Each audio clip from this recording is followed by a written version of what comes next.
Welcome back from the break, Ram fans. I'm so excited to introduce our special guest this evening, Lauren Gale. Lauren is a former Olympic athlete and competes for the Rams track and field team. Lauren, thank you so much for sitting down with me tonight. Of course, thanks for having me. I'm excited to be here. So you just got back from Serbia like 2 days ago, competing in the World Indoor Championships for Team Canada. Can you tell us a little what that was like?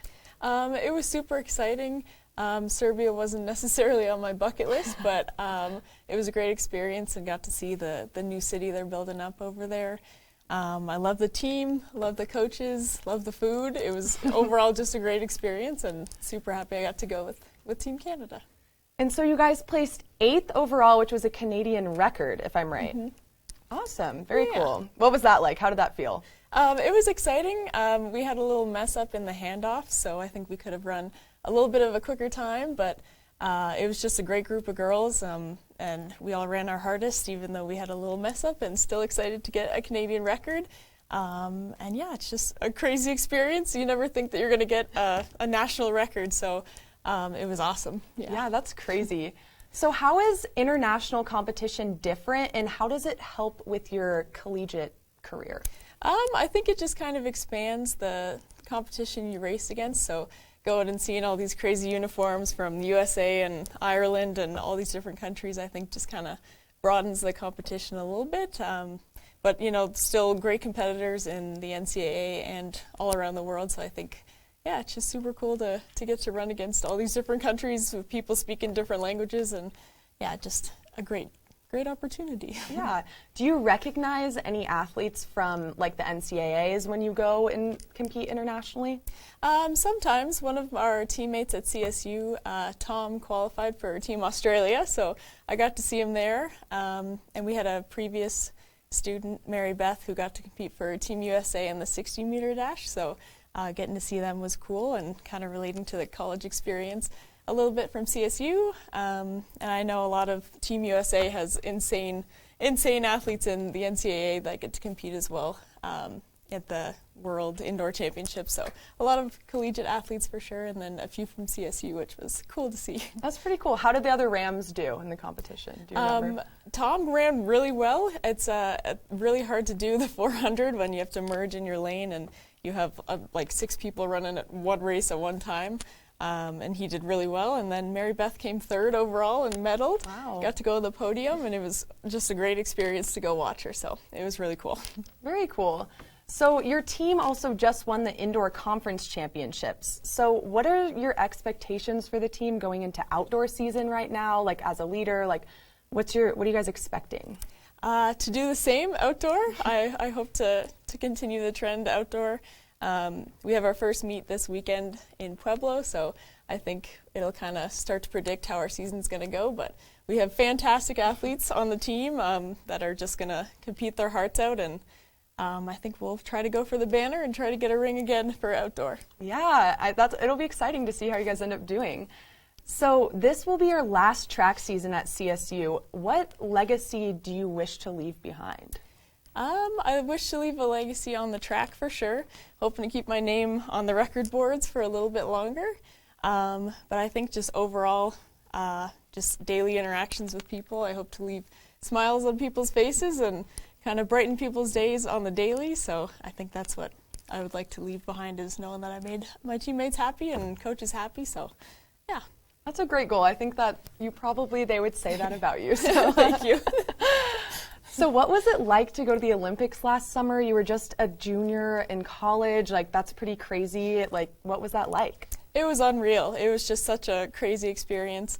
I knew the Olympics going was going to be just unreal, but walking into the stadium and seeing, like, the empty stands since it was COVID, but just walking in, it's the biggest stadium I've ever been to. They had, just an insane amount of dining hall options.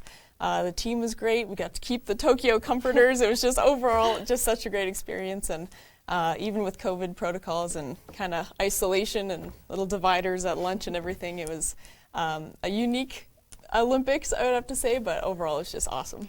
Did you sleep on the cardboard bed? I know that was kind of controversial on social media. Was it comfy? Do you have a take on that? It was cardboard. It was a little sketchy when you jumped on it and you were like, oh my gosh, is this going to fall under me? But luckily the mattress was decent and you could adjust the mattress pad, which is nice. So it had like softer and harder levels, which was good. So it wasn't too bad, but it was a little scary when you would sit on it and it would kind of start to cave in. You're like, no, okay. But it wasn't bad. I know this is kind of far in advance, but do you plan on competing in the 2024 Olympics? As of right now, I think so. I think it's a lot closer than most of the Olympics since we had a delayed year. And I wish to experience the Olympics openly without COVID protocols. And a lot of my teammates that went to Tokyo and Rio, the other Olympic event, said it was a lot different going to Tokyo. Just because of COVID and protocols and everything. So hopefully I can go back in 2024 in Paris and see the real thing and experience it a little differently that time. So I think definitely for sure. Yeah, hopefully all the COVID craziness will have died down by then. Yeah. So you just placed 8th in the Indoor National Championships. How did it feel to stand on the podium at Nationals for the very first time? I was a little frustrated with my race because it's indoor season and we all run in the same lane and people throw elbows and get cut off and everything.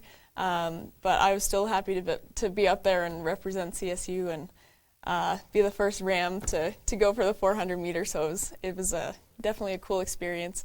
And happy I got a little trophy that I get to put in my room now. Yeah. And to be considered an All-American is definitely a big title. So super happy with that as well. Yeah, that's insane. And it seems like you've been really busy the last couple months. Like, how do you keep up with being a normal student, too? It's kind of hard, but luckily most of my classes are online, so I just kind of take it to go with me wherever the competition is. Luckily, my teachers are super flexible as well, and I have an internship at the moment, too, and she lets me do stuff online and kind of work in extra hours as well. So it's been busy for sure, but I wouldn't want to have a dull day, so I'm glad my schedule is busy for sure. Oh, wow. What's your internship look like? I work at the Fort Collins Senior Center, and it's like a rec center for seniors, and we get to do special events, so we plan trips and stuff like that and do a lot of paperwork in the back that kind of helps keep the facilities going, so it's a lot of fun. Wow. Okay, so you're a Team Canada Olympian, and now you're a United States All-American. What does it mean to represent both of those countries at such a high level? We started joking that I'm a North American, all North American, just covering the two countries. But I think it's super cool and just super exciting to be a Ram and represent my hometown as well. That's great, Lauren. That's all we have for Lauren tonight. Thank you so much for joining us tonight, Rams. And let's make sure you tune in tomorrow night for Thursday night newscast. Have a good night, Rams.